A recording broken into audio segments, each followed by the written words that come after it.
आज हम लोग कहानी सुनेंगे चिंटू और कोरोना।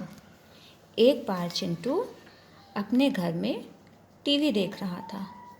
टीवी में न्यूज़ में कोरोना वायरस के बारे में बताया जा रहा था। उसने अपने पापा से पूछा कि टीवी में कोरोना के बारे में क्या बता रहे हैं। उसके पापा ने कहा, ठीक है, तुम अपने दोस्तों को बुला लाओ, मैं तुम सबको एक साथ बताऊंगा। फिर उसके पापा ने बताया कि वायरस एक छोटे छोटे कीटाणु होते हैं और इन्हें हम अपनी आँखों से नहीं देख सकते हैं, और हम जब एक दूसरे को छूते हैं तो ये वायरस फैल जाते हैं। जैसे अगर किसी को ज़ुकाम है और उसने हाथ से अपना नाक साफ़ कर लिया और फिर जब अपने दोस्तों से उसने हाथ मिलाया तो ये वायरस अपने पास से दूसरे तक पहुंच जाता है। तब फिर उनके पापा ने बताया कि हमें कुछ चीज़ों का बस ध्यान रखना होगा। हमें हाथ जोड़कर नमस्ते करना है। एक दूसरे से जब हम मिलते हैं तो हमें हाथ मिलाना नहीं चाहिए, हमें नमस्ते करना चाहिए।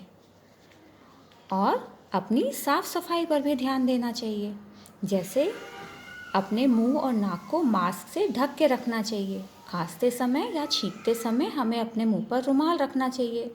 समय समय पर अपने हाथों को साबुन और पानी से 20 सेकंड तक कम से कम धोना चाहिए। और हैंड सैनिटाइज़र भी हम लोग इस्तेमाल कर सकते हैं। हम लोगों को एक दूसरे के बीच में कम से कम 1 मीटर की दूरी रखनी चाहिए। भीड़ वाली जगह और समारोहों में भी नहीं जाने चाहिए। वैसे भी तुम सबको पता है ना, आजकल तुम लोगों के स्कूल इसीलिए बंद हो गए हैं। और अगर सर्दी, बुखार या सांस लेने में कोई भी दिक्कत हो तो हम लोगों को तुरंत डॉक्टर से संपर्क करना चाहिए, डॉक्टर के पास जाना चाहिए। सारी बातें उन दो बच्चों को समझ में आ गई। फिर उनके पापा ने पूछा कि हम लोगों को कोरोना वायरस से कैसे जीतना है। तो सारे बच्चों ने कहा, क्या कहा? हाथों को अच्छे से धोकर हम जीतेंगे, एक दूसरे से दूरी बनाकर रहेंगे और पारंपरिक तरीके से हम एक दूसरे का अभिवादन करेंगे।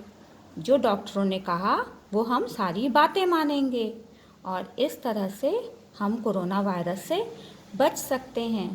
Thank you.